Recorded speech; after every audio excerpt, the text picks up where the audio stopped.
outbound. However, sa packet tracer, isa na siya ka packet, di ba?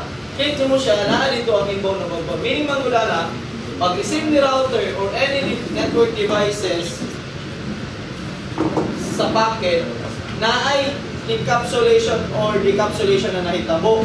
Meaning, basahon niya IP address, ilisan niya IP address, tapos basahon niya MAC address, na. So, wala pagka-inbound, tatunghikan pa lang sa wala pa niya na-receive, moto ang IP address, MAC address.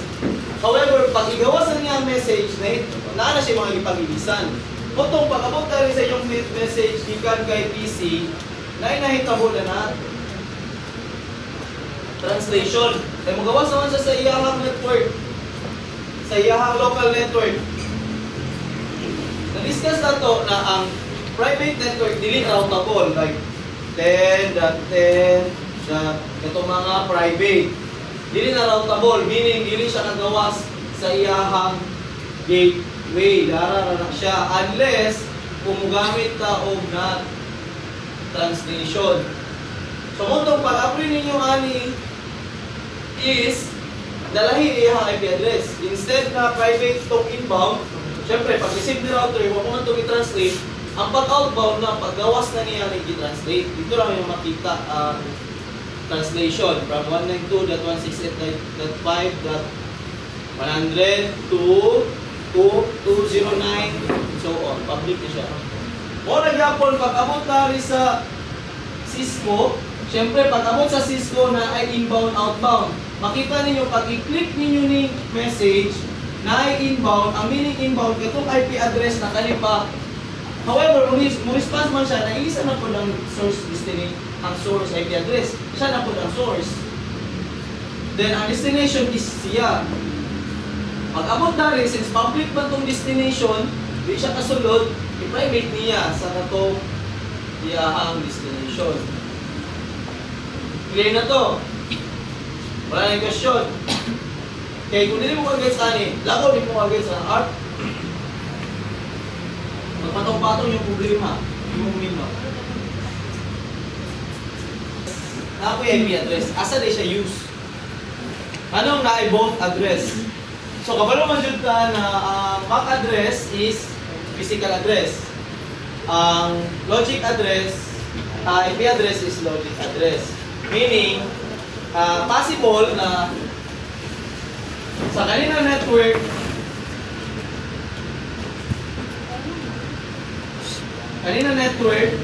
for example, private network, o kanina network na private code,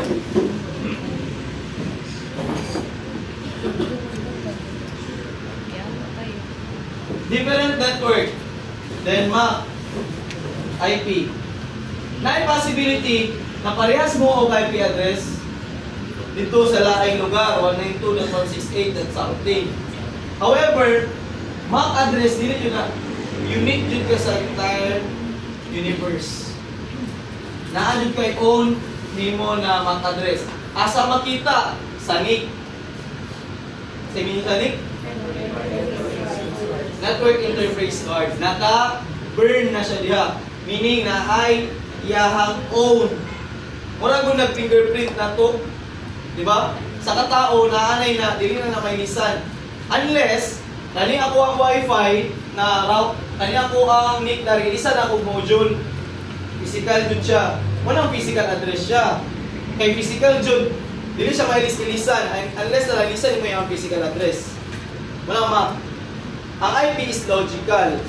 Pwede nyo mailis-ilisan. Dali na kayo na mailisan ni mo ang IP address. Naku mo connect o disconnect ka, dahil na po na yung address mo ang receive.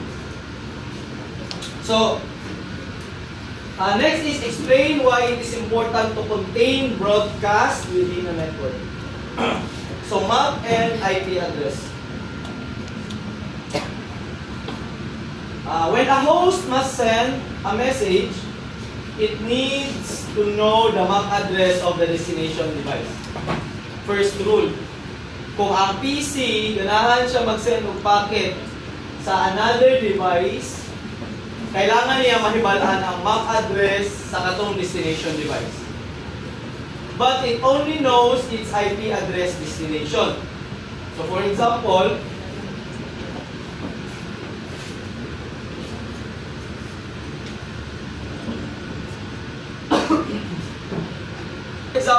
si PC1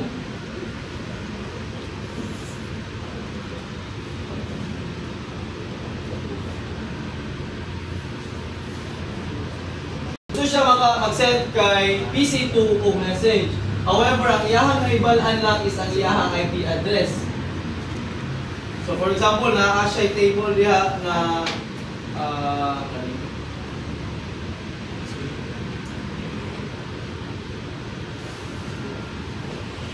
so si PC3 iyahang MAC is A.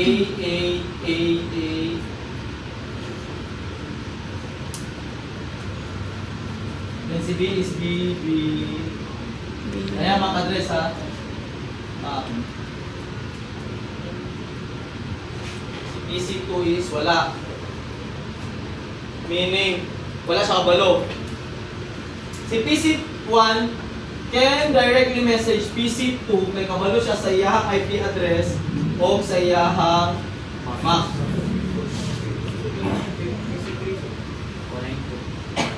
For example, PC3 is 1, 2, 3, 1, 4, 5. Example lang. PC2 1, 4, 5. PC3 mo na sir? Saan eh? PC2. PC2. Oh, PC3. 1, 2, 3, 1, 2, 3, 1, 1, 4, 5. So, usaw niya pa kuha sa iyahang MAC address. Dira dahil mo sulod si address resolution protocol. Muna ang purpose ni ARP. Kwaon niya, pagitaon niya ang MAC address sa isa ka PC, pero kabalo siya sa iyahang IP address. Muna ang ARP. Sige lang, malitil na ito siya later yung sa iyang mga that is where address resolution becomes critical. So, there are two primary addresses assigned to a device on an Ethernet LAN. Naiduha ka address ang na-assign. Kabalo na mo, ang MAC address o IP address. So, ang physical address, muna ang MAC address, use a NIC-to-NIC or network interface card to network interface card communication on the same Ethernet network. Ang logical address, ang IP address, wala ipakialam si switch sa IP address. MAC address lang yan tanawon. Sa router na dayon ang IP address. Ang focus ni router, layer 3 na siya, isang IP address. So layer 2, physical address or Ethernet MAC address are used to deliver the data link frame with the encapsulated IP address packet from one NIC to another NIC that on the same network. Tabantay mo, if i-click ninyo na yung message dari, katong packet, pag-open niya na, pag-click ninyo sa inbound, na ay Ethernet frame. Ethernet, o nasa ubos ang IP packet. Remember the terminology ha? Basta ang atong discussion is Ethernet address frame ang term. Pag IP packet. Ethernet frame, encapsulated ang IP address. So naay source, naay destination. Naapoy source, naapoy source, destination. Sa Ethernet frame, kung sa'y source, MAC address. Muna tong mga capital letter na hexadecimal. Ang IP address, po itong inyuhang may balaan na IP address. So, duha ka bukang source, duha ka bukang destination. Itong sulod sa packet nato. If the destination IP address is on the same network, the destination MAC address will be that of this destination device. Tarawa, critical gani. If a destination IP address was in the same network, the destination MAC address will be that of the destination device. So for example, kani PC5, same sila network. For example, pareha sila ang IP address na network. Ana siya diha, if the destination IP address, for example, ang destination IP address is 192.168.5.3, which is mo ni siya 192.168.5.3, 192.168.5.2. Kung ang destination IP address daw is on the same network, the destination MAC address will be that of destination. So, kani siya, naa siya yung MAC address niya sa NIC. CC, for example. So, siya ang destination address. Kung nasa same network. Okay, nasabtan? Kung naka sila sa same network, ang iyang IP address o MAC address mo ibutang sa iyang destination o destination. Kung ikan dali ang message. Again, balik ko lang po ha. Si PC1 gusto mag-send ng packet kay PC5. Sa iyang packet, before niya igawas, ang destination IP address is iyaha o ang destination MAC address is iyaha yapon. Ano discuss na ito ni? Lahi manggod kung mag-send na ka sa remote network, malahi ning destination MAC address. Lahi-on na siya sa router. So for example, kani PC2, which is ang kaning scenario na giingon diha sa ubos, if the destination IP address daw is on the same network, the destination MAC address is kanang yapon na device. Lahi man gud ang scenario. Lahi man gud ang scenario pag sa remote network na ta mag-send. Dili iya ang MAC address ang ibutang sa destination address. Detail lang nato na to. Kanila sa focus. Okay, next. Destination on the same network. Example, PC1 wants to send a packet to PC2. Nanawa ang iyang internet frame, ang pula, o ang IP packet. Ang destination MAC is katong iyang destination device. Ang destination IP address is katong yapong destination device. Based ani na definition. Sabtan? Kung same sila network. Kaya na, wala rin ibo ka. Ang source MAC o ang source, siyempre siya. Isa to mag-send. Makita ninyo na kung magpakitracer na punta balik sa i-examine niyo ang MAC address, siya ang MAC address kay ato man siyang kung i-hover man gud ninyo ang mouse dari sa PC sa pakitracer, makita ninyo ang table sa iyang MAC, sa iyang IP address, sa iyang default gateway, sa iyang DNS, and so on.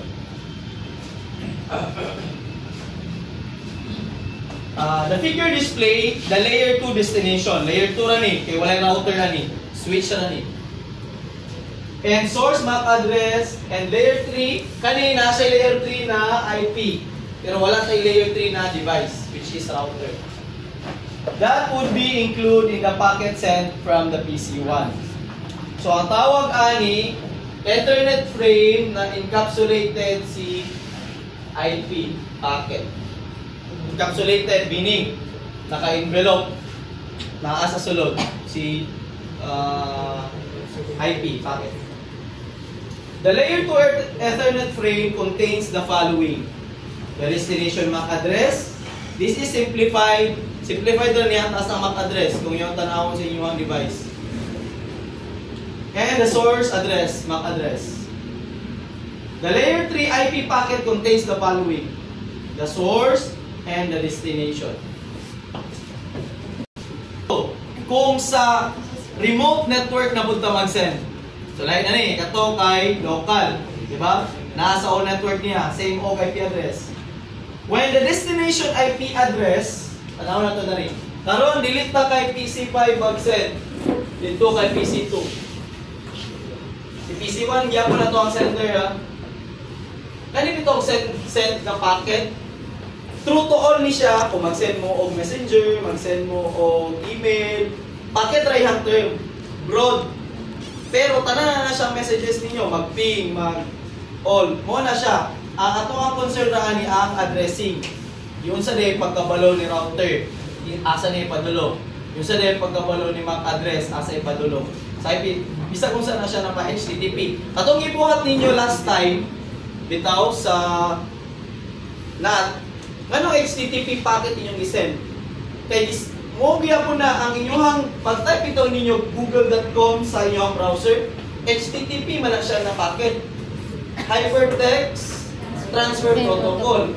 Muna mo response po si server, kay hatang niya itong loading page sa Google. Diba? Kabantay mo itong return siya.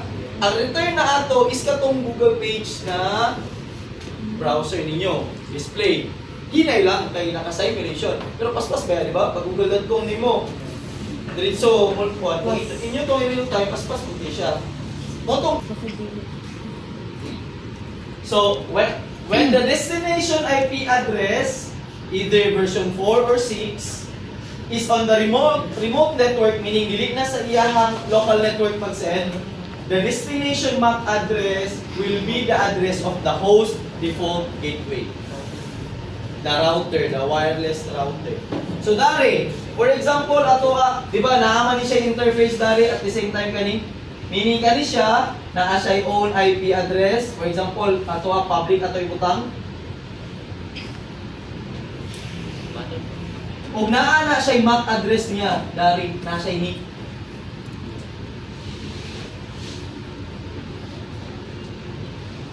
And same dari. Na kung kani atong sendan si PC2, ang MAC address is dili kay PC2. Pag-insa kay host default gateway. So, F.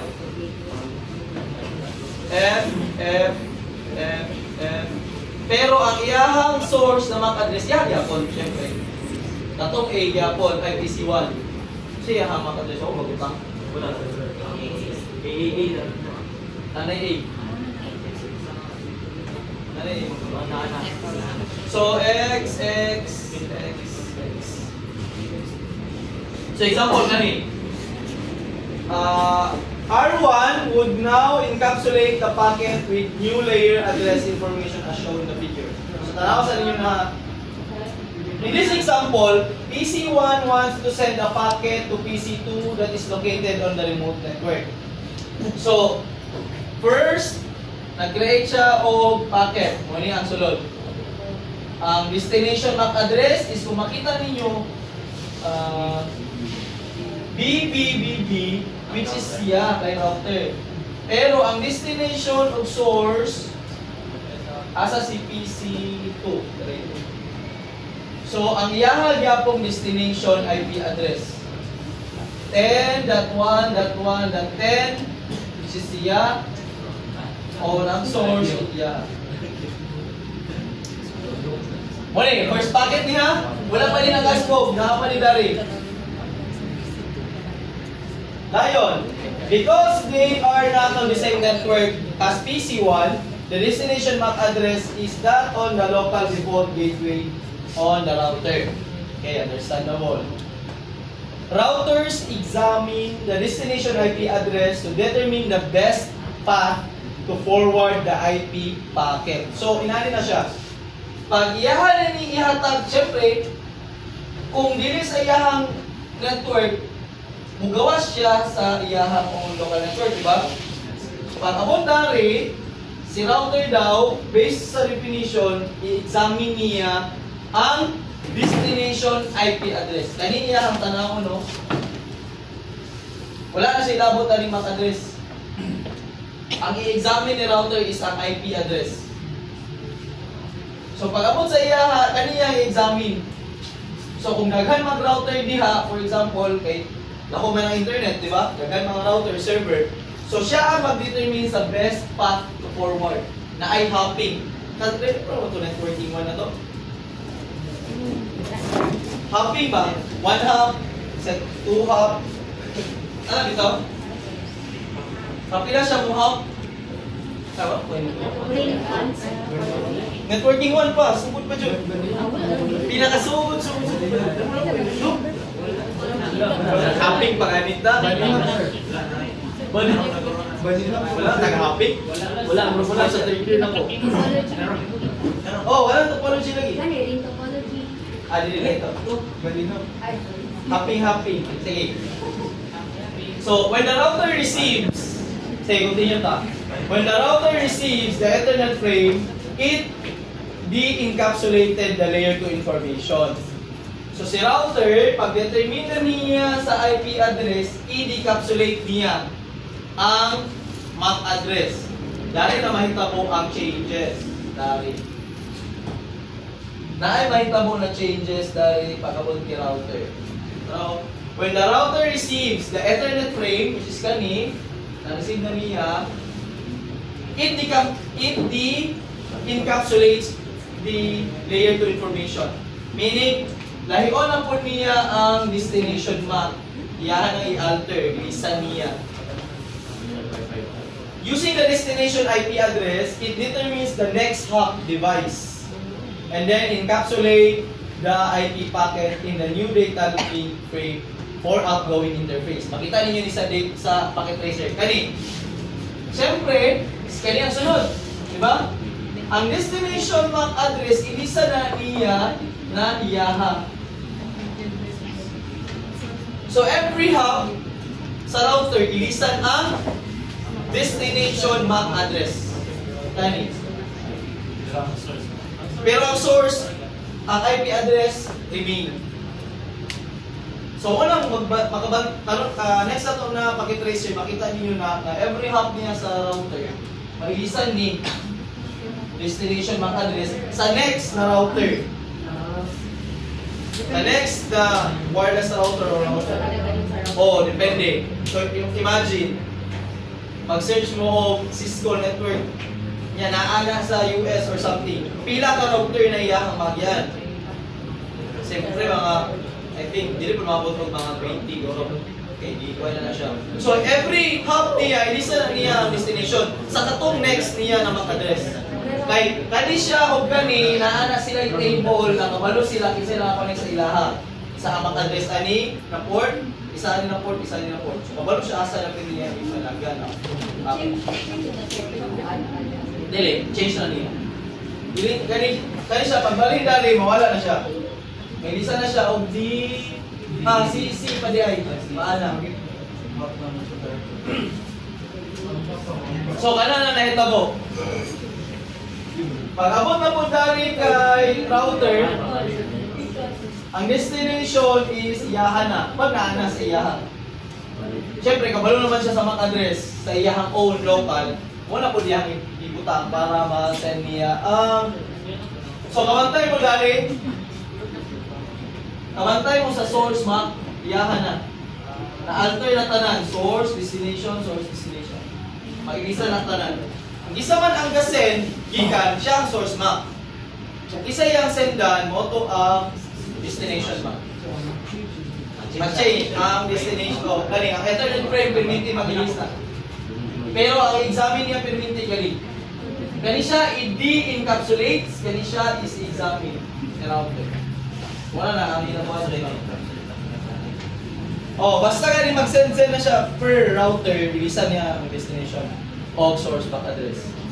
Sleeping Beauty na si Juan. Hindi na po naka-answer sa The new destination MAC would be that of the R2, router 2, interface 001. And the new source MAC address would be at the R1. Along each link in a path, IP packet is encapsulated in frame. Mura gyapon. Every time mo baluhin daw ang packet, ang katong IP address naka-encapsulate na siya, naara siya sa sulod. Mura na gud na siya. Kabantay mo o kuan kanang inyong baggage sa airplane. Di ba every locate, di ba for example, gire-route imuhang baggage sa London padulong sa butangan nila stamp asa ni Agi. Then butangan na pong stamp aha ni Agi. Pero ang destination na own imuha gyapon. Tatuha mo imo for example nag-send ka og mail box.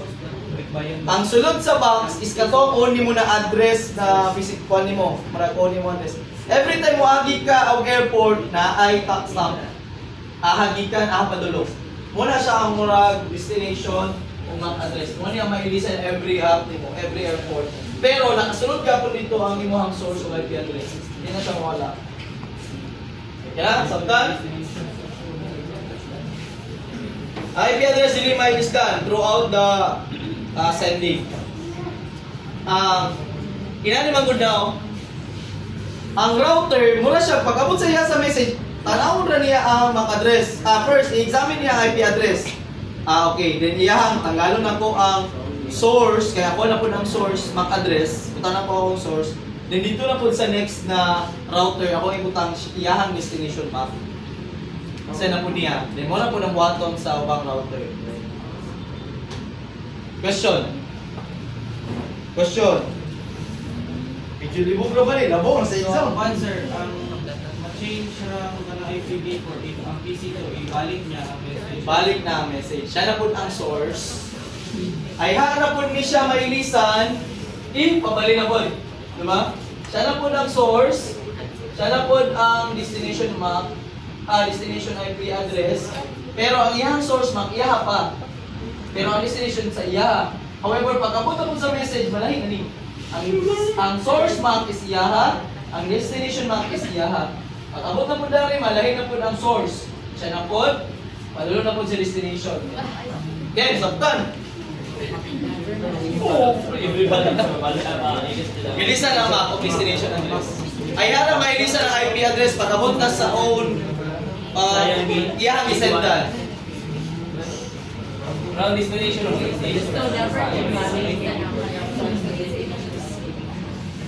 Never siya mailisan kung per router. Pero however, kung send back siya, mailisan natin. So a frame is specific to data link technology that is associated with links such as Ethernet.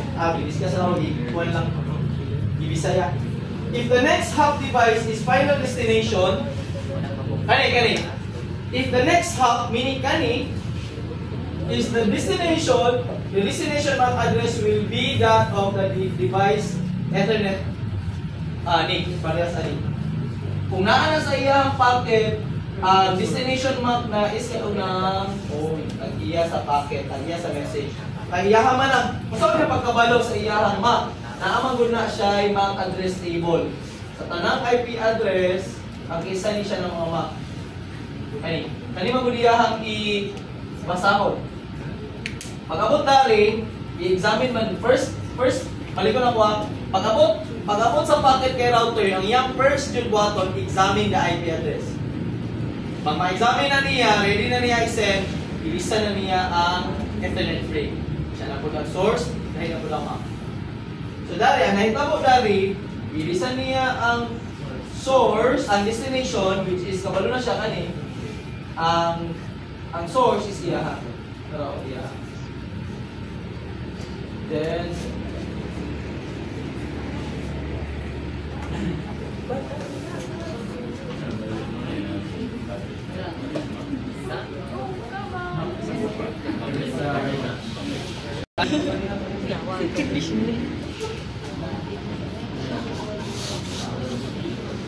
router tulo.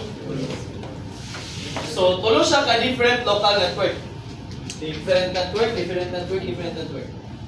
Ang iyahang default gateway kani. Ilahang default gateway kani. Iyahang default gateway kani. Papailibog diha, wala na. Pero sa mga center ani, buta na to na switch. Nice switch. Then buta na to siya interface. Every connection na ay interface, na ay IP address, na ay MAC address. So dari sila is 192.168.3.1. Iyahan na /24. Kasi meaning sa /24. So yung DIR? Masay meaning na? 24? No.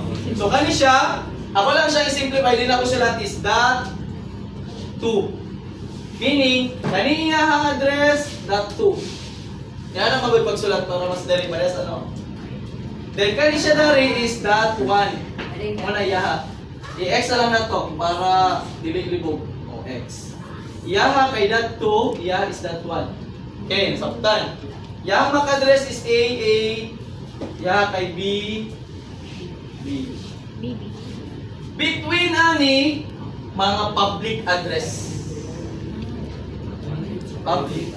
So, dari is 290.100.3.x.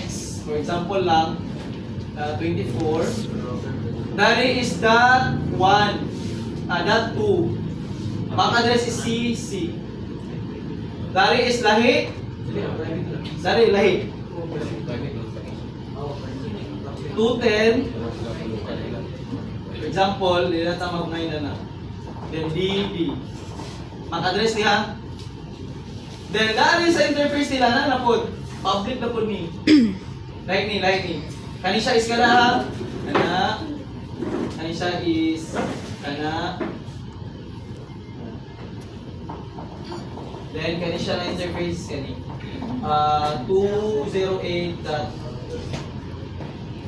Yahang MAC address is FF.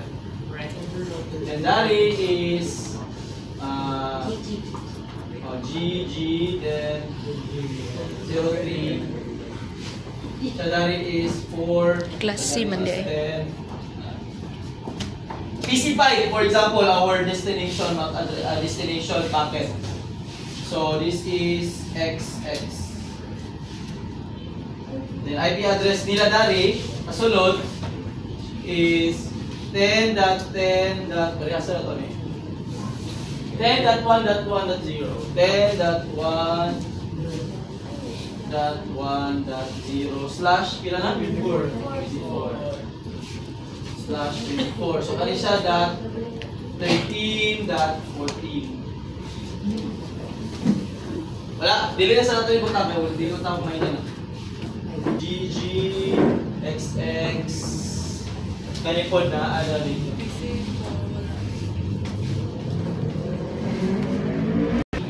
Packet. Source, destination. Source, destination. So mag-send siya sa PC5. 13. Si Corselians. Kung sa ito ang MAC destination address. MAC ni siya MAC. Wait sa. Sige, kung saan MAC destination address? 1 sir, XX. XX? Correct? No. Again, di ba? Wala kasabot. Lahi ang magsenta sa remote. Ngano, cover ba rin sila network? Hindi, di ba? Lahi ang rule. Pag naaka, kung sa'yo utang? Ang default gateway ng MAC or Corselians. Ano, magsat na ka. Bilingkod. Paminaw gani. Lahi man atong senda, dili man sa on network. So kay default gateway na MAC address imuhang ibutang na destination MAC address. Taptan. Pero ang destination MAC kakinsa, Corselians na po. Destination source MAC. Source na gani. Hey. Ka dyan. Hey, yaha. Source. Ang IP address sa source sa 192.168.3.2. Ang destination IP 10.1.1.13. Dot 13. Say that 0. Ako pagay ko guys, hindi na kanang 0. Kaya nasabtan. Napadali ha. Outbound na siya, pagawas. Pag sunod niya dari, i-move na itong message. Naadari. Basahon na niya. Basahon, i-examine niya ang IP address. Then, i-decapsulate niya ang Ethernet frame. So, ibalhin na ito siya dari. For outbound na siya. For outbound na. Outbound. So, mailisa na ni. Sino yung source? Ang source, C na. Dali naman siya source, C. Destination? D. Dito siya. Okay? Sabta na? Pag-abot na po niya dali, examine sa niya. Then, iyahan na tayong i-encapsulate. De-encapsulate, I mean. Isa na niya ni. Masang source? F. Destination? G. J ka dyan. G. Karon. Naabot kay router. Basaha o. If the next hop device is the final destination, kaya na, final na ni, the destination MAC address will be that of the device Ethernet. X. Then G. Sabtan. Then naabot sa iyaha. For example, mo response siya. Balik siya. So kanina may lisan. Destination Masa na ni? Source is 10.1.1.18 and 192.168.3.2. Ang MAC, may lisan dili. May lisan. Sudpon. Source. Ang destination, unsa ka impel. Impel. Nganong G man? Kaya naman dito ang interview. Na dito? Usually dahil dili wala nang nasulatan. Ay, mali na interface. Public mali. Diba? HH.